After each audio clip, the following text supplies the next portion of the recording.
Hello जय हिंद दोस्तों, कैसे हो आप सब लोग। आशा करता हूँ सभी ठीक होंगे, एकदम मस्त होंगे। आज फिर हम बात करने वाले अग्निपथ योजना के बारे में। अग्निपथ योजना को लेकर सरकार इसकी बचाव पक्ष में जो सबसे मजबूती से तर्क दे रही है वह ये है कि सेना को यंग बनाने के लिए इस योजना को लागू किया गया है। यानी इस योजना का उद्देश्य सेना को यंग बनाना है, जवान बनाना है, यानी सैनिकों की औसत आयु कम करना है। लेकिन असल में जब आप इसकी सच्चाई जानेंगे तो फिर आप भी ये कहेंगे कि ऐसा कहकर सरकार सिर्फ देश की जनता को गुमराह कर रही है। असल में ऐसा कुछ होने वाला नहीं है। देखिए वीडियो में आगे आप दे सकते हो, खुद ही देख लेना। सभी से कहना चाहेंगे कि आज आप इस वीडियो को ज़्यादा से ज़्यादा शेयर करें ताकि ये बड़ा सच सभी के सामने आ सके।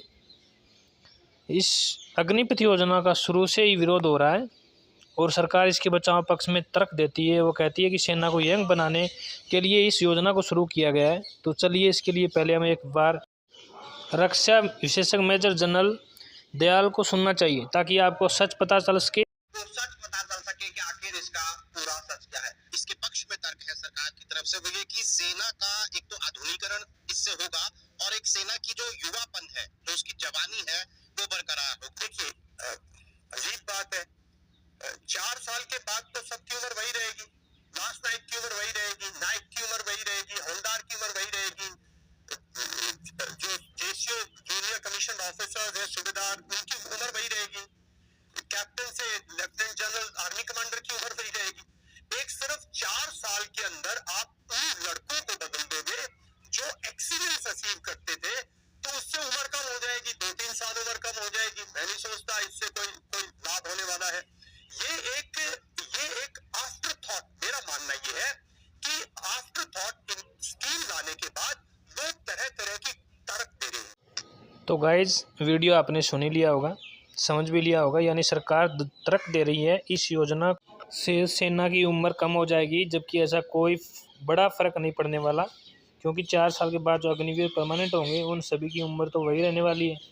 जो अभी परमानेंट सैनिकों की है सिर्फ 4 साल तक की, तो ये उम्र में कुछ अंतर देखने को मिलेगा और इससे कोई बहुत बड़ा फर्क पड़ने वाला नहीं है। बहुत बड़ी संख्या में ये अंतर देखने को नहीं मिलने वाला है। चलिए इसको थोड़ा और डिटेल में समझने की कोशिश करते हैं हम। देखिए रिक्रूटमेंट की अपनी जो एवरेज मान लेते हैं 50,000, वैसे तो 46,000 45,000 इस तरह से चल रही है। अभी इस साल 50,000 की बात कही जा रही है, तो हम इसको एक राउंड फिगर में 50,000 मान के चलते हैं। एवरेज अगर हर साल 50,000 अग्निवीर भर्ती होगी अग्निवीरों की, तो देखिए पहली साल में 50,000, सेकेंड ईयर साल में 50,000, तीसरी साल में 50,000 और चौथी साल में भी 50,000। 4 साल में कुल कितने अग्निवीर भर्ती होती है? 2 लाख। 4 साल में सेना में भर्ती होते हैं, यानी 4 साल के दौरान 2 लाख जवान यहाँ सेना में भर्ती होंगे।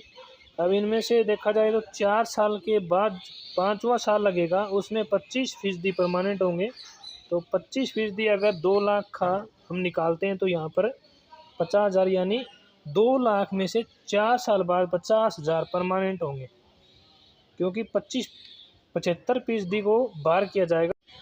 जो 4 साल बाद 50,000 अग्निवीर सेना में परमानेंट हो जाएंगे, तो इनकी सर्विस तो फिर उतनी रहेगी जितनी अभी परमानेंट सैनिक की है। यानी ये तो उनकी उम्र के हिसाब से ही सेना में से रिटायर होंगे, उतनी उम्र अभी ये सर्विस कर रहे हैं परमानेंट सैनिक। तो भाई फिर ये जवान होए नहीं, क्योंकि ये तो फिर वही 32 साल तक जाएंगे अगर परमानेंट हो जाते हैं। तो फिर बात तो आ रही है न कि भाई सेना को यंग बनाने के लिए इस स्कीम को लागू किया है, तो भाई कितने जवान यंग रहेंगे आप देख लीजिए खुद ही। 4 साल के दौरान सिर्फ 2 लाख जवान यहाँ पर भर्ती रहेगी, जिनकी उम्र में कुछ फ़र्क आएगा, क्योंकि अभी चल रहा था 17.5 से 23 साल तक, इन्होंने 21 कर दिया। तो ये 2-3 साल का जो अंतर है वहाँ पर देखने को मिलेगा। सरकार योजना का बचाव करने के लिए तरह तरह की छूट युवाओं को दे रही है। तो विपक्ष का रुख इस योजना को लेकर पूरी तरह साफ है। विपक्ष ने कह दिया कि अगर वह सरकार में आएंगे तो 24 घंटे के अंदर अग्निपथ योजना को ख़त्म कर देंगे, सेना को फिर से परमानेंट करेंगे। इस मुद्दे पर विपक्ष ने सरकार को पूरी तरह से घेरा हुआ था, सरकार पर दबाव बनाया हुआ था और सरकार इस मुद्दे पर अपना बचाव करने में भी विफल हो रही थी। लेकिन अब भाजपा सरकार अग्निपथ योजना को बचाव करने के लिए उतर आई और इस पर पूरी तैयारी के साथ मैदान में आई है। पहले अर्धसैनिक बलों में डीजी को सामने लाया, उनसे ये ऐलान करवाया कि 4 साल बाद जो अग्निवीर घर भेज जाएंगे उन अग्निवीरों को अर्धसैनिक बलों में 10% आरक्षण दिया जाएगा। इसके बाद फिर राज्य सरकारों को आगे किया जाता है कि राज्य सरकार में होने वाली पुलिस भर्ती, वन विभाग भर्ती और कई भर्तियों में अग्निवीरों को 10% आरक्षण दिया जाएगा। तो गाइस, अगर अभी विपक्ष इतना ही मजबूत रहेगा तो सरकार को झुकना ही पड़ेगा। अगर मजबूत नहीं रहा विपक्ष, अगर हार मान ली तो सरकार झुकने वाली नहीं है। इसलिए विपक्ष को मजबूत होना पड़ेगा और इस मुद्दे को बार बार उठाना पड़ेगा। सरकार सबको गुमराह कर रही है, ये कोई यंग बनाने वाली योजना नहीं है। कभी कुछ बोल रही है, कभी कुछ बोल रही है। गाइस, वीडियो को ज़्यादा से ज़्यादा शेयर करें, लाइक करें, कमेंट करें। जय हिंद, जय भारत।